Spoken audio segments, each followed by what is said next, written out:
Assalamualaikum warahmatullahi wabarakatuh.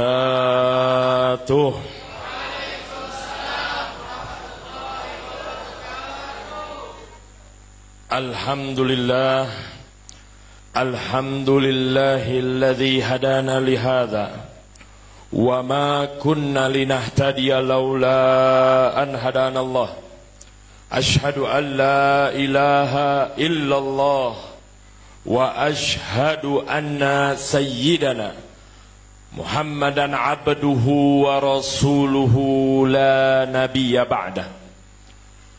Allahumma salli wa sallim wa barik ala sayyidina Muhammad al-fatih lima ughliq wal khatim lima sabaq nasiril haqqi bil haqq al hadi ila siratikal mustaqim wa ala alihi wa sahbihi haqqa qadrihi wa miqdarihi al azim, amma ba'd. Faya rabbi israh li sadri wa yassir li amri wahlul uqdatan min lisani yafqahu qawli. Rabbi zidna ilma warzuqna fahma. Allahumma arinal haqqa haqqa warzuqna ittiba'ah wa arinal batila batila warzuqna ijtinabah. Yang sama-sama kita hormati, sama-sama kita muliakan para alim ulama, para habaib, para hujjaj, para tokoh-tokoh masyarakat, para sesepuh-sesepuh kampung, wabil khusus kepada saudara saya akhinal fadil Kiai Haji Abdullah yang baru saja menyampaikan tausiahnya, dan dalam rangka saya mencoba mengamalkan apa yang beliau sampaikan, saya ucapkan terima kasih atas nasihat-nasihat beliau mengenai tentang salat tahiyatul masjid, masalah niatul i'tikaf, dan saya katakan jazakumullahu khairal jaza. Begitu juga kepada akhinal fadil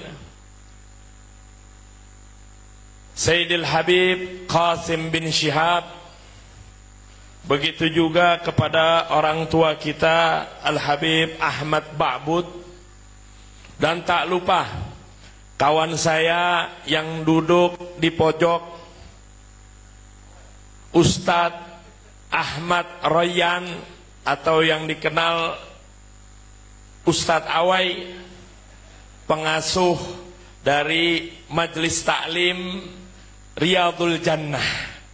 Kita doakan para ulama kita, para habaib kita diberkahi kehidupannya, dipanjangkan umurnya, dikabulkan segala hajat-hajatnya, diberi kekuatan istiqamah untuk terus membimbing umat Sayyiduna Muhammad sallallahu alaihi wasallam, ditetapkan langkah kakinya untuk tetap melangkah dakwah membimbing umat Sayyiduna Muhammad sallallahu alaihi wasallam.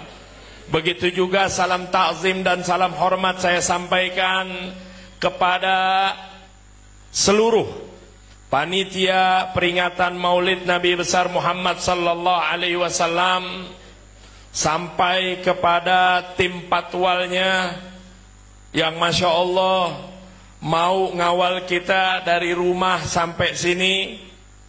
Kita doakan mudah-mudahan para panitia kita, para pengawal kita, dan tak lupa juga ada Bapak polisi di sana. Masih ada enggak? Oh, masih ada.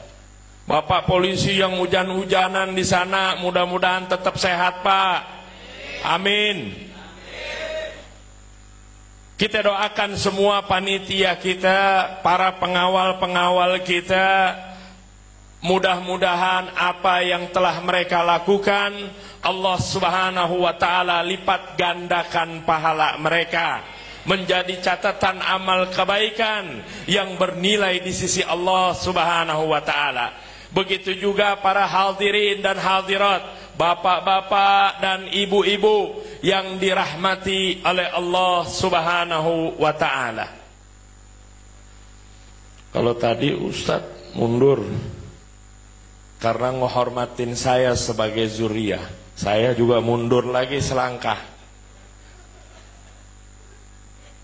Karena saya menghormati ilmunya beliau. Biarin jauhan gak apa-apa. Kalau beliau maju baru saya maju. Iya, karena memang seperti inilah yang diajarkan oleh datuk-datuk kita. Hormati orang yang punya ilmu. Hormati para guru-guru kita. Hormati orang yang berdakwah di jalan Allah. Hormati orang yang berjuang di jalan Allah. Sampai panitia juga harus kita hormati. Makanya salam takzim, salam hormat juga panitia kita sampaikan. Bukan mereka gila hormat, enggak. Karena mengamalkan ilmu yang tadi beliau sampaikan sebagai wujud rasa syukur. Kita balas mereka enggak bisa. Tapi kita hormati mereka, kita sebutkan mereka. Kita doakan mereka. Seperti inilah cara dan ajaran as-salafun as-salihun. Mudah-mudahan kita semuanya dijadikan oleh Allah Subhanahu wa ta'ala orang-orang yang menghormati para guru-guru kita, orang-orang yang menghormati zuriyahnya Nabi Muhammad sallallahu alaihi wasallam. Amin ya rabbal alamin. Hadirin yang dirahmati oleh Allah Subhanahu wa ta'ala, pada kesempatan kali ini saya akan mencoba membahas tentang rahasia Allah Subhanahu wa ta'ala memilih Jaziratul Arab sebagai tempat tumbuh kembangnya agama Islam. Kalau dalam pertemuan yang lalu-lalu saya sudah jelaskan dan saya paparkan mengenai nurnya Nabi Muhammad sallallahu alaihi wasallam, maka alangkah baiknya kita membahas tentang lingkungan di mana Nabi Muhammad sallallahu alaihi wasallam dilahirkan, yaitu tanah Arab. Namun sebelum kita membahas tentang keistimewaan tanah Arab karena dilahirkannya Nabi Muhammad sallallahu alaihi wasallam, sekiranya harus kita bahas terlebih dahulu bahwa sebelum Nabi Muhammad sallallahu alaihi wasallam diutus, ada dua negara adidaya yang peradabannya maju luar biasa, yaitu Romawi dan Persia. Romawi dan Persia ini merupakan dua negara adidaya yang sangat besar. Peradabannya luar biasa, teknologinya maju. Namun di balik itu, kebobrokan akhlak mereka sangat-sangat luar biasa. Bahkan melebihi bangsa Arab pada waktu itu, sebelum lahirnya Nabi Muhammad sallallahu alaihi wasallam. Kita ambil contoh di Persia. Di Persia itu ada dua aliran yang sangat dominan, yaitu aliran Mazdakiyah dan aliran Zaradastiyah. Aliran Zaradastiyah pertama kita bahas. Aliran ini merupakan aliran keagamaan yang dulu dianut oleh orang Persia, di mana mereka membolehkan pernikahan sedarah. Bahkan Raja Yazdasir yang memerintah abad kelima pada waktu itu, dia menikahi anak perempuannya sendiri. Ini ditegaskan dan dijelaskan di dalam kitab Fiqh Sirah li Dr. Muhammad Said Ramadan Al-Buti radhiyallahu an. Kemudian ada lagi aliran yang lain. Aliran yang kedua namanya Mazdakiyah. di mana aliran kepercayaan dan keagamaan ini nggak kalah bobroknya dengan aliran Zoroastrian, di mana wanita ini digunakan sebagai komoditi umum, sama seperti air, sama seperti rumput buat pangan ternak, boleh dinikmati, boleh dicicipi oleh siapa saja tanpa ada batas ikatan apapun. Ini termaktub di dalam sejarah. Beda halnya dengan Romawi. Kalau Romawi ini dikuasai jiwa penjajahan, nggak ada negara satu negeri yang dilintasi oleh orang-orang Romawi kecuali negeri tersebut akan dijajah, hartanya dirampas, wanitanya diperkosa, bahkan dijadikan budak. Ini yang ada di Romawi. Peradaban maju, teknologi maju, akhlaknya bobrok luar biasa. Bagaimana lalu dengan bangsa Arab pada kala itu?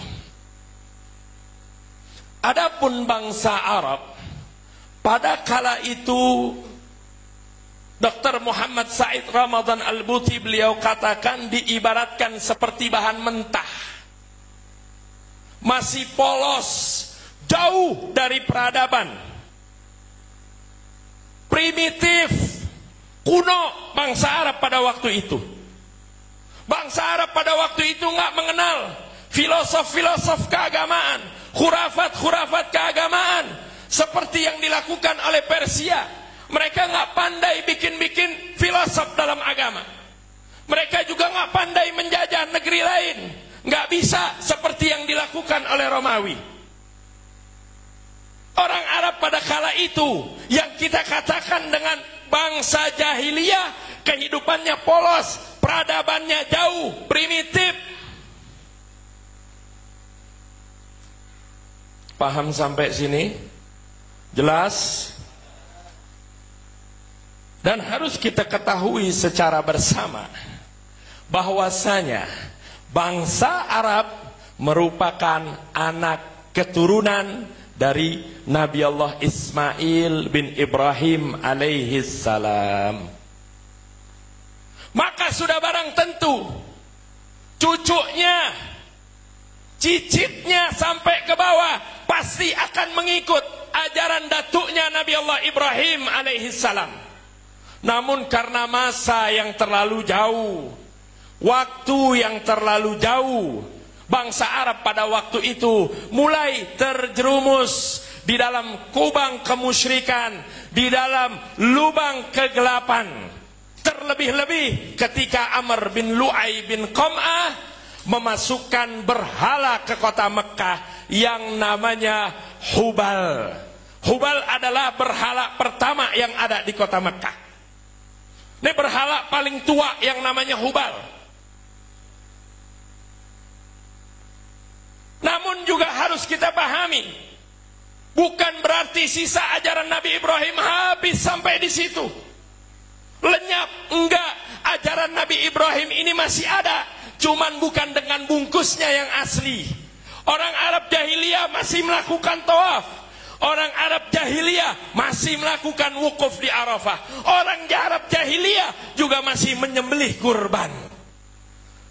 Cuman beda.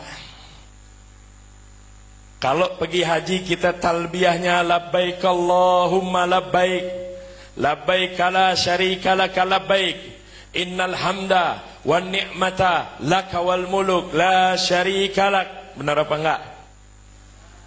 Ini yang benar dari Nabi. Ini yang asli ajaran Nabi Ibrahim alaihissalam. Tapi dulu beda. Labbaik Allahumma labbaik, labbaik la syarika lak illa syarikun huwalak. Kami jawab seruanmu ya Allah. Kami jawab seruanmu ya Allah, kata orang jahiliyah. Enggak ada sekutu bagimu, cuman sekutu yang pantas untukmu. Siapa sekutu yang pantas untuk Allah? Itu para berhala. Berubah ajarannya, tapi nilai-nilai ajaran itu masih tetap lestari, masih ada. Bungkusnya doang yang beda. Mereka masih haji, mereka masih wukuf di Arafah, mereka masih menyembelih kurban, masih.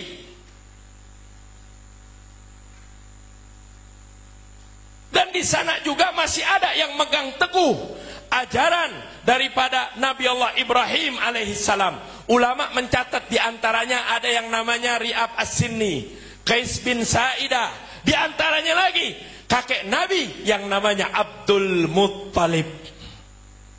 Orang banyak salah paham nih, Abdul Muttalib dalam keadaan iman apa dalam keadaan kafir.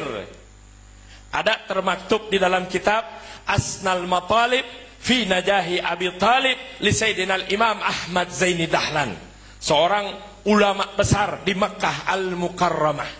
Murid-murid beliau banyak yang jadi orang-orang besar di Indonesia. Di dalam kitab tersebut dijelaskan tentang imannya Abdul Muttalib, kakeknya Nabi Muhammad sallallahu alaihi wasallam. Ada di sana dijelaskan bahwasanya Abdul Muttalib ini termasuk salah seorang ulama Quraisy, salah seorang hukamanya Quraisy, dalam artian orang-orang Quraisy ketika mereka menghadapi masalah, mereka menghampiri Sayyidina Abdul Muttalib. Bahkan di situ dijelaskan bahwasanya beliau adalah orang yang pertama beribadah di Gua Hira sebelum Nabi Muhammad sallallahu alaihi wasallam.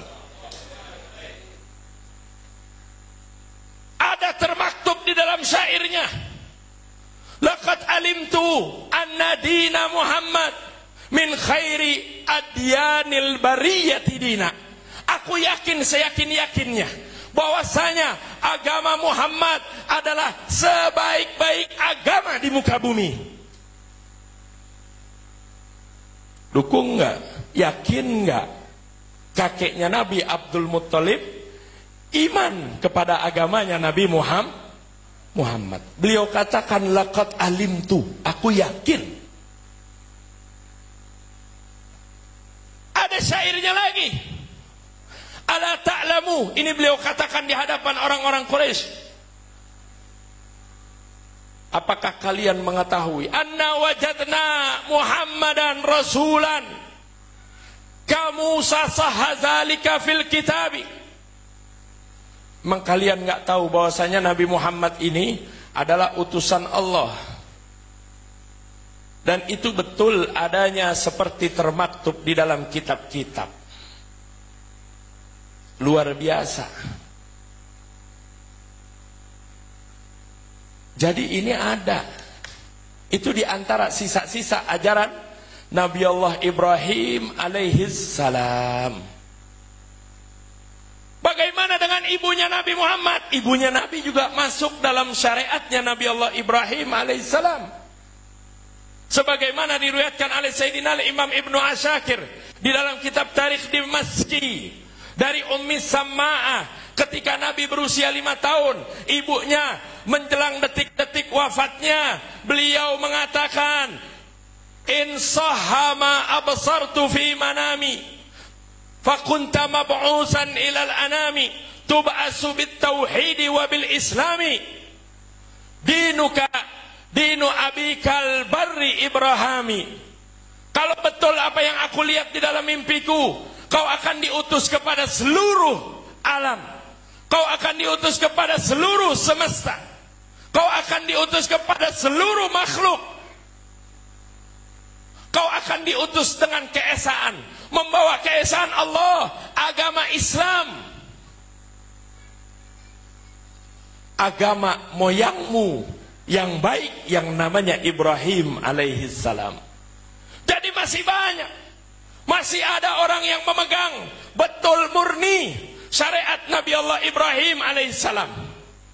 Bahkan Sayyidina Abdul Muttalib itu diceritakan di dalam kitab Asnal Matalib. Beliau mengatakan, berpesan kepada anak-anaknya, wahai anak-anakku, janganlah kalian zalim terhadap orang, janganlah kalian melampaui batas, karena orang yang zalim pasti dibalas oleh Allah Subhanahu wa taala di dunia. Kemudian beliau mengatakan, sesungguhnya di balik rumah ini ada rumah yang lain, di mana orang yang berbuat baik dibalas baik, yang berbuat buruk dibalas buruk. Ini pesan Sayyidina Abdul Muttalib, kakeknya Nabi. Kita kalau melihat kepada sejarah, bahwasanya kandungan akidah yang dibawa oleh para anbiya-Nya Allah Subhanahu wa taala dari sejak zaman Nabi Adam sampai Nabi Muhammad nggak ada yang berubah. Mereka mengajak kepada keesaan Allah. Mereka mengajak untuk meyakini iman kepada hari kiamat, iman kepada pahala dan dosa, iman kepada surga dan neraka. Ini Abdul Muttalib ada omongannya yang isi kandungannya adalah tauhid. Di balik rumah ini ada rumah yang baik dibalas baik, yang buruk bakal dibalas buruk. Jadi masih megang teguh tradisi ajaran Nabi Allah Ibrahim alaihi salam. Paham nggak sampai sini? Jelas nggak? Bu, jelas nggak bu? Bu, bu, sehat bu? Sehat ya? Kayaknya kiblatnya udah agak kemari Sat. Ada yang kesono, ada yang kesono. Bu lanjut nggak bu? Lanjut, dengan ngantuk Beb. Terusin nggak bu? Bu, terusin nggak? Pak terusin nggak? Oh, bapak-bapak yang semangat. Emang habis ini ronda jam 10. Ibu-ibu udah ngantuk. Lanjut nggak bu? Lanjut. Jadi ajaran Nabi Allah Ibrahim itu masih tetap ada. Makanya Allah Subhanahu wa taala nyatakan di dalam Al-Qur'anul Karim, huwa sammakumul muslimina min qablu wa fi hadza. Allah yang namakan kalian orang-orang muslim dari dulu sampai sekarang. Jadi agama Islam bukan agama yang baru, tapi agama Islam merupakan estafet kelanjutan dari agama yang dibawa oleh anbiya terdahulu dari sejak zaman Nabi Allah Adam sampai Nabi Muhammad sallallahu alaihi wasallam. Jadi bukan agama yang baru. Paham? Beb, kok bisa sih Beb terjadi jahiliyah? Iya, karena panjang waktu. Kurun waktu yang begitu lama. Antara Nabi Allah Musa diutus sama Nabi Muhammad fasenya jauh. Terus mereka mulai masuk ke lubang kemusyrikan dengan datangnya Amr bin Lu'ay bin Qam'ah bawa berhala. Selesai sudah. Merebak akhirnya penyembahan berhala. Beb, tapi kan di sana juga mereka ada yang ngubur anak Beb. Anak perempuannya dikubur hidup-hidup. Harus kita ketahui bahwasanya ada beberapa sifat mulia yang memang Allah tanamkan di dalam hati manusia. Yang pertama, sifat kemuliaan. Yang kedua, sifat harga diri. Yang ketiga, sifat murah hati. Ini sifat bagus nggak? Saya mau nanya. Sifat bagus nggak? Sifat bagus. Ini Allah udah tanamkan di dalam hati kita. Yang namanya harga diri ada dalam hati kita. Nggak peduli agamanya apa. Kalau harga dirinya dicolek, pasti dia marah. Otomatis. Karena itu adalah fitrah yang Allah sudah tanamkan. Begitu juga kemuliaan. Makanya bangsa Arab pada waktu itu, mereka ini karena kosongnya fase anbiya, mereka atas nama kemuliaan, atas nama harga diri, mereka kubur hidup-hidup anak perempuannya. Padahal sifat itu mereka sudah miliki. Sifat yang bagus itu mereka sudah miliki. Sifat kemuliaan, harga diri, kemudian juga sifat murah hati, itu sifat yang baik. Kita kalau lihat orang lagi kesulitan, hati bergerak, mau nolongin. Itu langsung memang spontanitas dari dalam diri kita. Biar kata musuh kita lagi kejepit, pasti kita tolongin. Kesian. Apalagi tenggelam tinggal tangannya doang. Nggak ada kita biarin, oh musuh gue, biarin. Tenggelam loh. Pasti kita tolongin. Itu fitrahnya kita. Memang sudah Allah tanamkan. Ini masuk, makanya dikatakan Awsaful Hamidah, termasuk akhlakul hamidah, sifat yang mulia, akhlak yang bagus. 3 ini nih. Cuman orang Quraisy pada waktu itu nggak ada yang mengarahkan.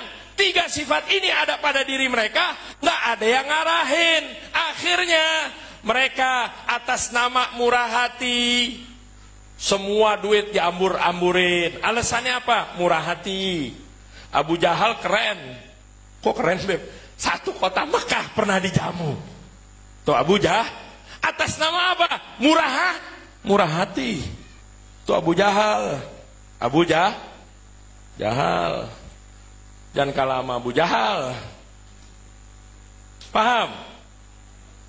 Ada lagi apa? Mereka saling perang satu sama lain. Atas dasar apa? Jaga kemuliaan. Kemuliaan kabilahnya, kemuliaan kaumnya. Akhirnya mereka perang satu sama lain. Demi jaga harga diri, mereka kubur anak perempuannya hidup-hidup. Paham nggak? Jelas nggak? Makanya Nabi mengatakan di dalam sabdanya, innama bu'istu liutammima makarimal akhlak. Aku diutus untuk menyempurnakan akhlak yang mulia. Akhlaknya sudah ada, cuman belum sempurna karena nggak ada yang bimbing. Nggak ada yang bimbing. Dan bangsa Arab pada kala itu anak turunan Nabi Ibrahim, otomatis ajaran dan nilai Nabi Ibrahim masih kental pada mereka walaupun bungkusnya sudah berubah. Paham? Jelas sampai sini?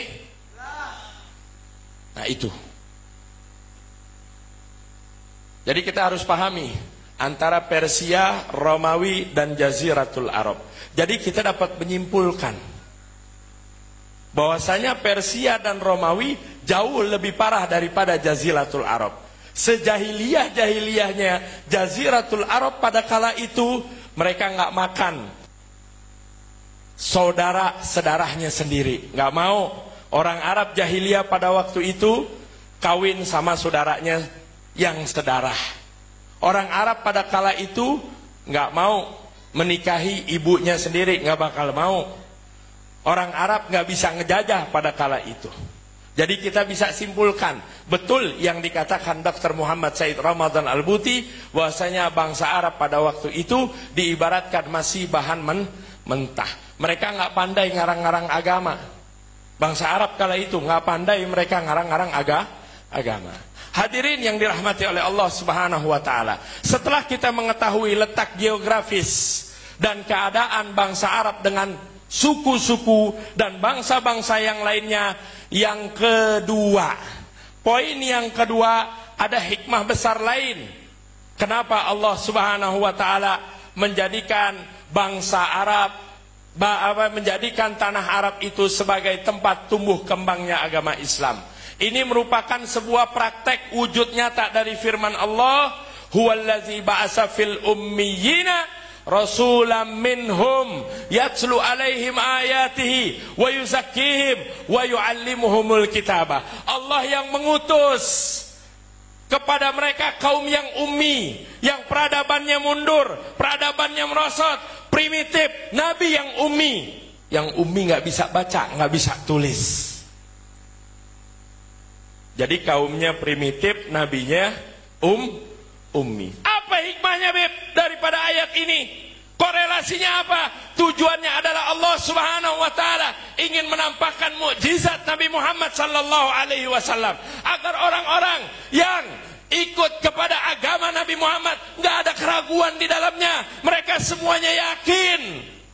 Kok bisa gitu? Kalau andai kata Nabi Muhammad diutus ke Persia, Persia jago ngarang agama, Persia jago bikin filosof tentang agama.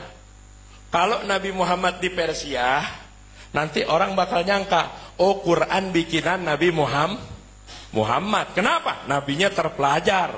Persia jago kalau urusan ngarang-ngarang agama. Itu yang pertama.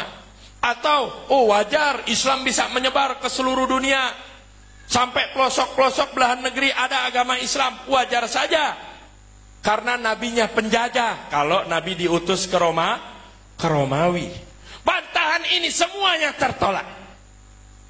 Karena Nabi al-ummi, nggak bisa baca, nggak bisa tulis. Dan juga harus betul-betul kita yakini umminya Nabi Muhammad sallallahu alaihi wasallam bukanlah sebuah kekurangan, tapi sebuah kehebatan yang luar biasa. Bayangkan seorang yang nggak bisa baca, nggak bisa nulis, syariatnya dari zaman dulu sampai sekarang masih tetap lestari. Toharoh, wudu, sholat, puasa, haji. Dan dari dulu sampai sekarang Nabi yang nggak bisa baca, nggak bisa nulis, tapi hadisnya sampai sekarang masih terus digali oleh generasi-generasi kita. Ulama-ulama masih terus menggali kalamnya Nabi, tidak akan pernah bisa habis untuk dibahas. Selalu berbaru, selalu berbaru, selalu berbaru. Itu seorang Nabi yang ummi. Lisannya fasih, luar biasa, nggak bisa baca, nggak bisa nulis, fasih lisannya. Bahkan Utsbah bin Rabi'ah ini termasuk salah satu tokoh Quraisy yang fasihnya luar biasa.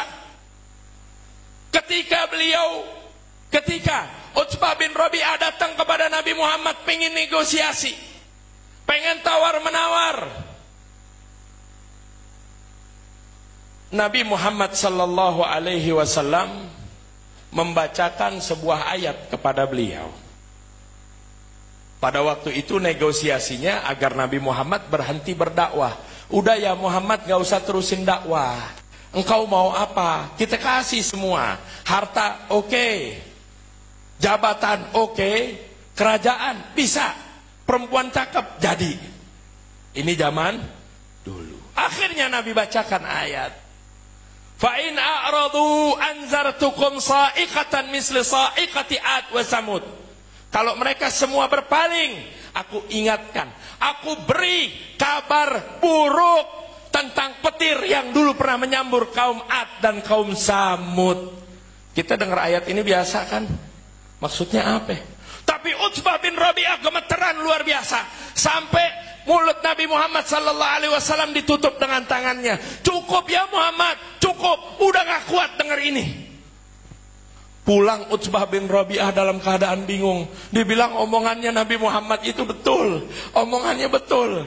Betul, kalau agamanya ini dimenangkan oleh Allah, orang Arab bakal jaya, orang Arab bakal dikenal. Kita ini orang dusun, orang Baduy, orang yang mundur primitif. Tapi kalau agamanya dia maju, maka bangsa Arab akan dikenal di seluruh penjuru dunia. Akhirnya orang-orang tokoh Quraisy yang kemarin mengajukan Utsbah bin Rabi'ah untuk negosiasi, berbalik nyerang Utsbah bin Rabi'ah. Wallahi laqad saharaka Muhammad. Demi Allah, engkau telah disihir oleh Muhammad, ya Utsbah bin Rabi'ah. Paham sampai sini? Jelas? Sekarang coba kalau kita bandingkan orang yang gak bisa baca tulis di zaman kita. Ada omongannya dipakai sampai generasi sekarang? Gak ada. Jual tanah karena dia buta huruf bisa ditipu, duit ambles. Kadang-kadang sama anaknya diporotin, mentang-mentang bapaknya gak bisa baca tulis. Tapi Nabi Muhammad sallallahu alaihi wasallam, beliau nggak bisa baca, nggak bisa tulis, tapi nggak bisa baca dan nggak bisa tulisnya beliau merupakan sebuah mukjizat yang sangat-sangat luar biasa. Karena walaupun beliau nggak bisa baca, nggak bisa nulis, namun syariatnya sampai sekarang masih tetap kita pakai. Beliau nggak bisa baca, nggak bisa nulis, hadisnya, kalamnya beliau sampai sekarang masih terus dibahas, masih terus digali, jadi referensi di semua kitab syariat, baik dari mazhab Malik, mazhab Syafi'i, mazhab Abu Hanifah, mazhab Imam Ahmad bin Hanbal, pasti di situ tertera hadisnya Nabi Muhammad sallallahu alaihi wasallam. Paham? Ini poin yang kedua. Poin yang ketiga, kenapa Allah Subhanahu wa taala memilih Jaziratul Arab sebagai tempat tumbuh kembangnya agama Islam? Hikmahnya adalah Allah Subhanahu wa taala ingin menjadikan bahasa Arab sebagai bahasa persatuan umat Islam. Karena bangsa Arab bahasanya bahasa Arab. Dan Allah Subhanahu wa taala wujud nyatakan yang demikian. Enggak main-main. Sekarang saya orang Jakarta, sholat, baca Fatihah kan? Ketika saya baca Fatihah pakai bahasa Arab apa bahasa Betawi? Bahasa Arab. Orang Banjar, ketika dia sholat baca Fatihah, bahasa Banjar apa bahasa Arab? Bahasa Arab. Jauhan lagi dikit di Amerika, ketika mereka sholat bacanya suratul Fatihah itu dengan bahasa Arab apa bahasa Amerika? Saya mau nanya. Bahasa Arab. Orang Jepang baca sholatnya, bacanya Fatihah, bahasa Arab apa bahasa Jepang? Bahasa Arab. Nyata nggak sebagai bahasa persatuan? Saya mau nanya. Nyata nggak? Kalau saya orang Betawi, saya baca Fatihah dengan bahasa saya, sholat saya nggak sah. Orang Amerika baca Fatihah dengan bahasa Amerika, nggak sah sholatnya. Orang Jepang pakai bahasa Jepang Fatihahnya juga kagak sah. Harus pakai bahasa Arab. Bahasa persatuannya umat Islam di seluruh dunia. Dan Allah wujud nyatakan itu. Pertanyaannya, Beb, emang ada apa dengan bahasa Arab? Apa sih keistimewaannya bahasa Arab? Oh, banyak, luar biasa. Bahasa Arab ini punya keistimewaan yang gak dimiliki oleh bahasa-bahasa lain. Satu, buang hurufnya satu. Satu hurufnya kita buang, berubah artinya. Wadudun, jadi wawnya kita buang jadi dudun. Wadud, senang, suka, cinta, pakai waw. Wawnya kita buang, dudun, jadinya ulet. Jauh nggak? Jauh nggak? Saya mau nanya, jauh nggak Pak? Bu, jauh nggak Bu? Jauh. Contoh lagi, beda harokat, beda juga artinya. Walaupun hurufnya sama, huruf ha, huruf ba. Habbun, biji. Hibbun, kekasih. Hubbun, suka. Beda harokat, beda arti. Titiknya kesebuang satu, berubah juga artinya. Mustinya habbatus sauda dawa min kullida. Jinten hitam obat dari segala macam penyakit. Karena dia baca kitab titiknya lebih jadi hayyatus sauda dawaun min kullida. Ular hitam obat dari segala macam penyakit. Dicak-cak itu ular, dia makan, mati gara-gara salah titik. Paham sampai sini? Itu bahasa Arab, Pak. Itu bahasa Arab. Makanya kenapa Allah istimewakan bahasa Arab? Ada Anda temukan di bahasa lain seperti ini? Seperti bahasa Arab? Ada? Coba Anda temukan. Hurufnya kebuang, berubah artinya. Harokatnya berubah artinya. Titiknya hilang semuanya. Makanya satu huruf di dalam Al-Quran hilang, bukan namanya Al-Quran. Karena Al-Quran satu kesatuan semuanya. Hurufnya, makhorijul hurufnya, fathahnya, tasdidnya, panjang pendeknya, itu semuanya. Kalau andai kata tasdidnya iyaka, dibuang iyaka, iyaka. Bahasa sini Satya, iyaka. Rusak sudah. Paham sampai sini? Jelas? Kenapa saya katakan demikian? Karena salah satu tujuan kita memperingati Maulid Nabi Muhammad sallallahu alaihi wasallam adalah untuk menumbuh kembangkan cinta kita kepada Nabi Muhammad sallallahu alaihi wasallam. Kalau kita ngaku cinta kepada Nabi, maka semua yang berkaitan dengan Nabi harus kita cintai. Wajib kita cintai kalau kita ngaku cinta. Qabilahnya Nabi wajib kita cintai. Tanah kelahirannya Nabi wajib kita cintai. Semuanya yang berkenaan dengan Nabi wajib kita cintai. Kalau enggak cinta kita palsu. Jadi harus semuanya dicintai. Akhirnya kita turun lagi ke logika sekarang. Ada laki seneng sama perempuan, ya kan? Ini perempuan dibilangin sama temennya, jangan mau sama tuh cewek. Emang kenapa? Bapaknya begini, begini, begini, begini. Namanya orang cinta ditolak. Enggak, bapaknya bagus, baik, orang soleh. Padahal dia tahu keadaan bapaknya. Namanya cinta. Paham? Kampungnya sering gempa. Enggak, kampungnya tenang-tenang aja. Kampungnya bagus, indah, asri.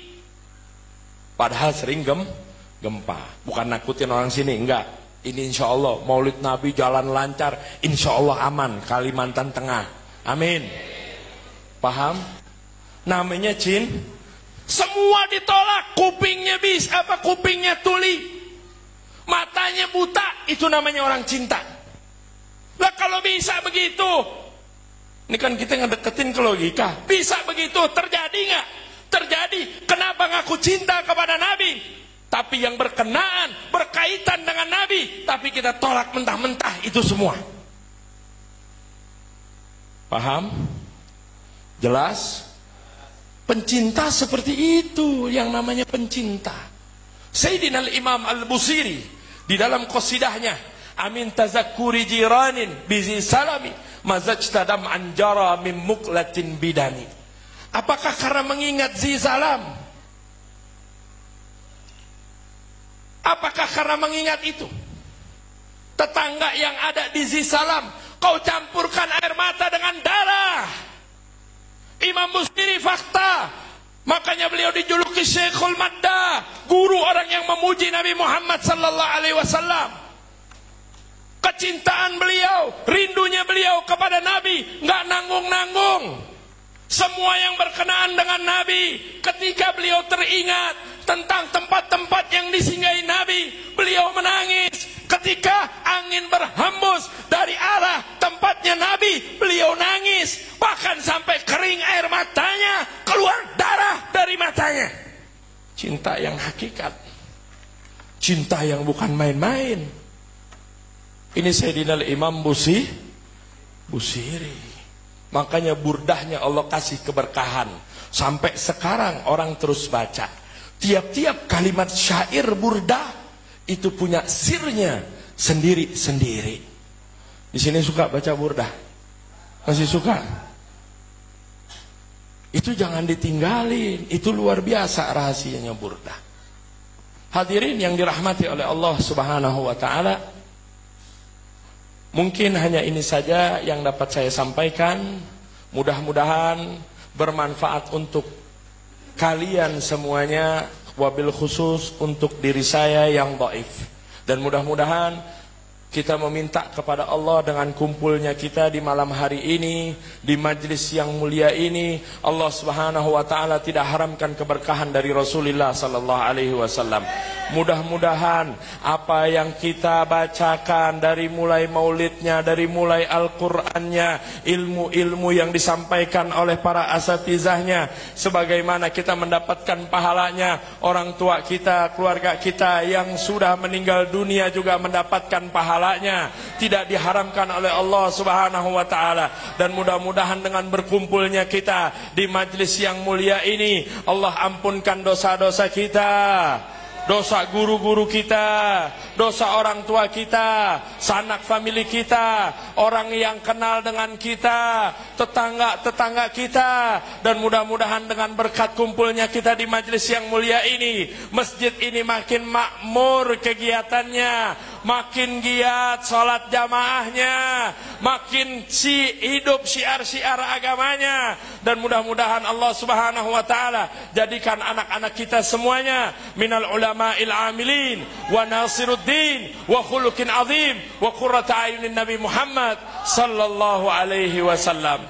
Hadirin yang dirahmati oleh Allah Subhanahu wa taala, mungkin hanya ini saja yang dapat saya sampaikan. Hadanallah wa iyyakum ila aqwamit thariq Wassalamualaikum warahmatullahi wabarakatuh.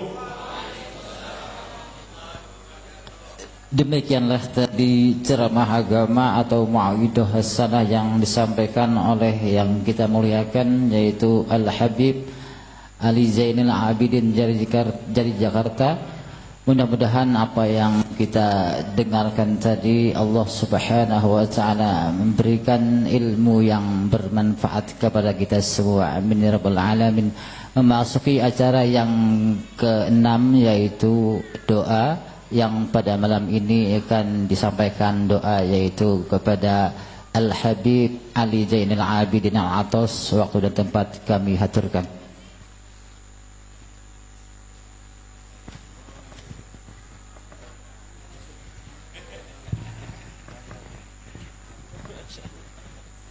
يا ربنا اعترفنا بأننا اكترفنا وأننا أشرفنا على الأضاء أشرفنا فتب علينا توبة تغزل كل حوبة واستر لنا العورات وآمن الرعاة واغفر لوالدنا ربي ومولودنا والآل وإخواني وسائر الخلان وكل ذي محبة أو جيرة أو صحبة والمسلمين أجمع آمين الرب أسمع فضلا وجود المنى لا باكتساب المنى بالمصطفى الرسول نهضى بكل سول صلى وسلم ربي عليه عد الحب وآله وصحبه عدد الصحب والحمد لله بالبدء والتناهي تقبل الله منكم. Hadirin kaum muslimin wal muslimat yang dirahmati Allah Subhanahu wa taala, demikianlah acara demi acara yang telah kita lalui bersama, yaitu acara penutup dan istirahat. Saya sebagai pembawa acara dan seluruh panitia menyampaikan ribuan terima kasih kepada para hadirin wal hadirat berundangan yang telah berkenan hadir pada acara pada malam ini. Mudah-mudahan Allah Subhanahu wa taala membalas amal ibadah kita semua, dan apabila ada kesalahan atau kehilapan dalam